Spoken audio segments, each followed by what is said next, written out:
Krishna Mayapur Nitaigaur kitchen থেকে সবাইকে স্বাগতম। আপনাদের সাথে আছি আমি জয়প্রিয়া ছবি দেবী দাসী। আবার চলে এসেছি আজকে নতুন একটা ভিডিও নিয়ে। আজকে একটা চটপটে রান্না হচ্ছে। আজকে এখানে হচ্ছে পিজা হবে, তার জন্য এখানে পিজার সসটা বানানো হচ্ছে। এই যে এখানে প্রথম বাটার দিয়ে দিলাম, বাটার দিয়ে এখন বাটারটা গরম হয়েছে, কাঁচা লঙ্কা আদা কুচি দিয়ে দিলাম। এটা ভাজা ভাজা হচ্ছে।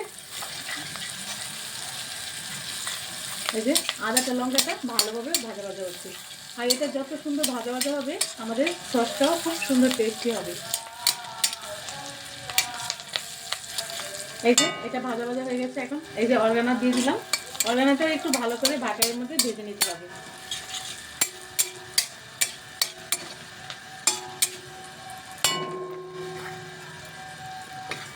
আর এখানে এই যে টমেটো একদম মানে গ্রাইন্ড করে নিয়েছি টমেটোটা সসের জন্য। এখন টমেটোটা দিয়ে দিচ্ছি।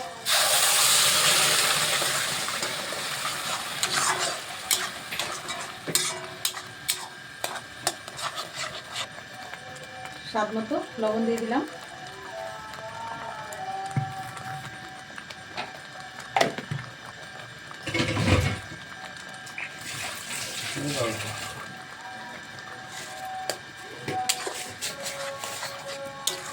স্বাদ মতো চিনি দিয়ে দিলাম।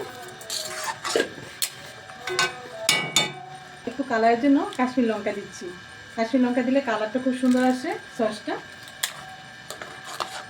এই যে সসটা ফুটে গেছে, আর একটু ফুটেই আমি নামিয়ে দেবো। সসটা সব কিছু দেওয়া হয়ে গেছে, এইটাই হয়ে যাবে। এটা তো সসটা একটু ঘন ঘন হয়ে গেছে, আর একটু ফুটিয়ে নেব, তাহলেই হয়ে যাবে পিজার সস।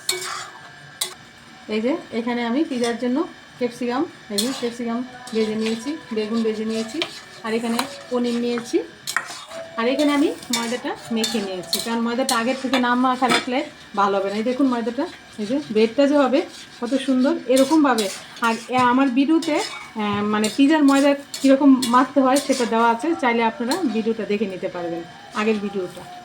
এই দেখুন আমি আবার একটু হাত দিই, এখন আবার একটু মেখে নিচ্ছি।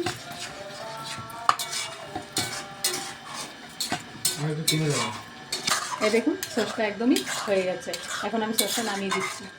এই যে দেখুন এখানে আমি পিজাটাকে ব্রেডটাকে আগে একটু হালকা ভেজে নিচ্ছি। এই যে হালকা করে ভেজে নিচ্ছি। এই যে একটু উল্টে ভেজে নিচ্ছি। আর এখানে আমি আরেকটা বেলে নিয়েছি। এই যে চাটুতে দিয়ে দিচ্ছি। এরকমভাবে আমি সব ব্রেডগুলি আগে ভেজে নিচ্ছি। খুন্তি দিয়ে না ব্রেডটাকে একটু সিটি করে দিচ্ছি, কারণ হলো সসটা যাতে ভালোভাবে বসে তার জন্য।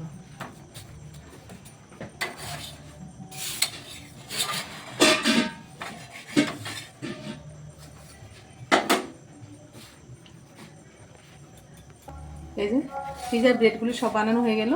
এখন আমি ভালোভাবে এগুলি সব সাজিয়ে নেব। একসাথে সবগুলো সাজিয়ে নিলে আমার পিজাটা করতে খুব মানে তাড়াতাড়ি হয়ে যাবে।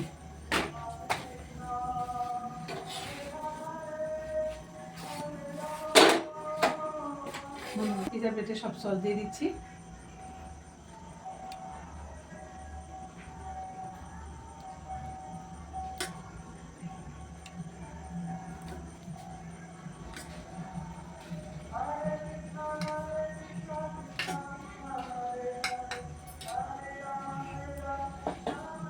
ভালোভাবে মিশিয়ে নিচ্ছি।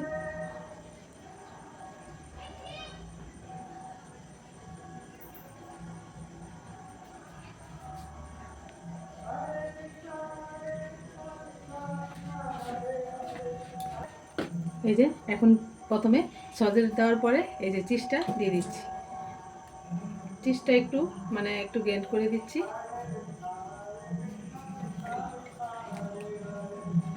এই যে গ্রেট করে দিয়ে দিচ্ছি চিজটাকে, সবগুলির মধ্যে একবারে সাজিয়ে নিচ্ছি। ক্যাপসিকাম দিয়ে দিচ্ছি সাজিয়ে। বেগুন ভাজাটাও দিয়ে দিচ্ছি পিজার উপরে। পনিরটাও গ্রেট করে দিয়ে দিচ্ছি।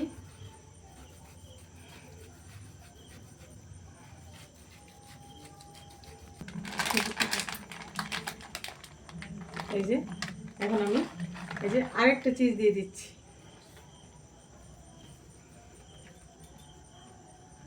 বল না তুই। এই যে মজরেলা চিজটা উপরে দিয়েছি সবার লাস্টে করে।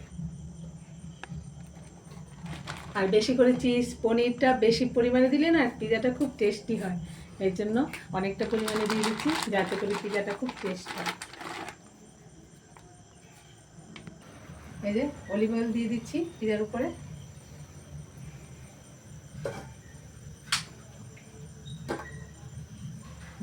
ঢেকে দিলাম।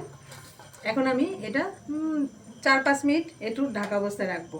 এই যে দেখুন একটা পিজা হয়ে গেছে। এই যে আমি বুকের প্লেটে বেড়ে নিয়েছি। এই যে আর এখানে দিয়ে দিয়েছি। এই যে এখানে একটা বসিয়ে দিলাম, এই যে এখানে একটা বসিয়ে দিলাম, তারপর এখানে একটা বসিয়ে দিলাম। এই যে এটাও কমপ্লিট হয়ে গেছে। আবার ওখানে আমি একটা ওভেনও দিয়ে দিয়েছি। এই যে কেটে নিচ্ছি।